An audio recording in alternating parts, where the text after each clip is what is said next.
And cutting straight across now to the latest coming in from Hiroshima, from the G7 summit. The Indian Prime Minister Narendra Modi and the President of Ukraine Volodymyr Zelensky, they're meeting in Hiroshima. This, of course, is the first time that the two heads of states are meeting in person since Russia started the invasion of Ukraine. Let's go straight across now to our principal diplomatic correspondent, Siddhant Sibul, who is with us with the very latest. Siddhant, what do we know as of now about the meeting between the Indian Prime Minister and the President of Ukraine?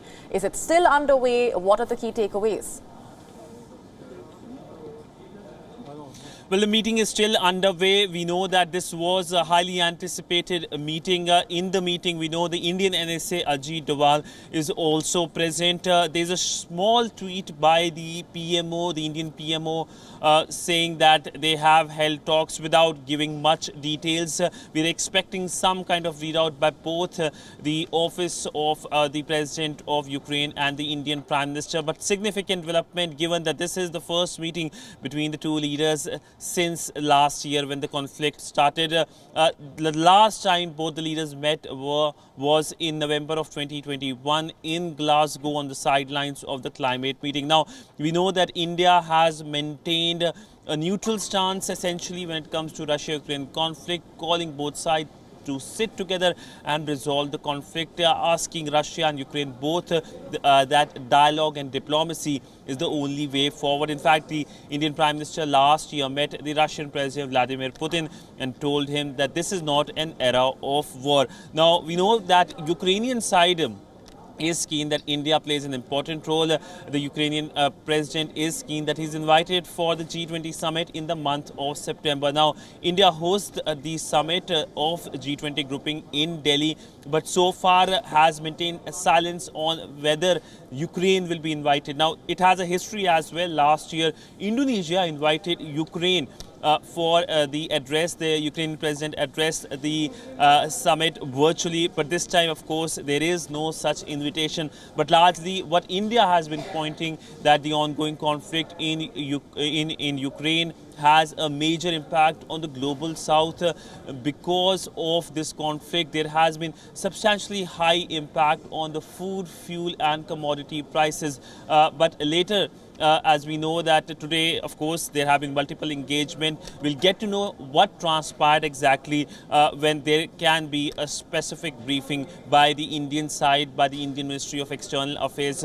So we're waiting for that briefing, which is expected to happen later today here in Hiroshima. It's approximately 7 p.m. here in Hiroshima, but still a long day ahead, including a Quad meeting as well.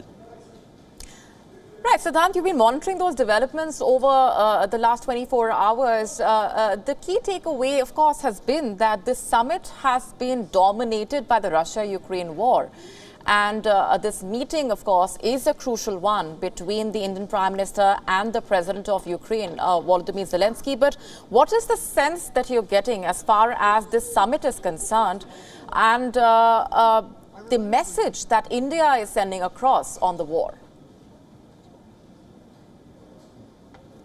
Well, when it comes to this summit, two countries who, of course, haven't been invited, Russia and China, are on the agenda. We have seen the joint statement, a 40-page joint statement that was issued earlier today, in which there was focus a lot on Russia, saying that the G7 countries will support Ukraine. The Americans have also announced F-16s for Ukraine. Now, when it comes to China, there is worry over its aggressive actions. The message to Beijing is that it needs to follow rules-based international order. But how India can play an important role, we will, and we are already seeing the gradual unfolding of the Indian engagement. The Indian Prime Minister, of course, has met Zelensky. But tomorrow will be another moment for the Indian Prime Minister for engagement as President Zelensky engages with all the 8 leaders who have been invited for the summit.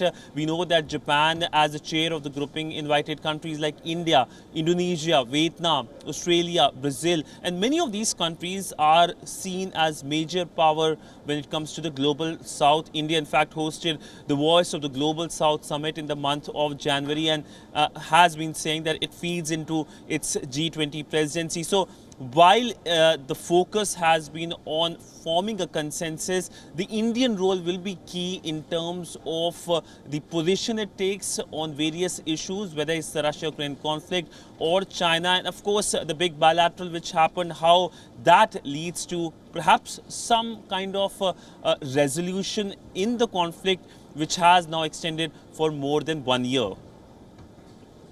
Right, we're coming back to you as and when we have further updates at hand. For the moment, thanks very much for those updates.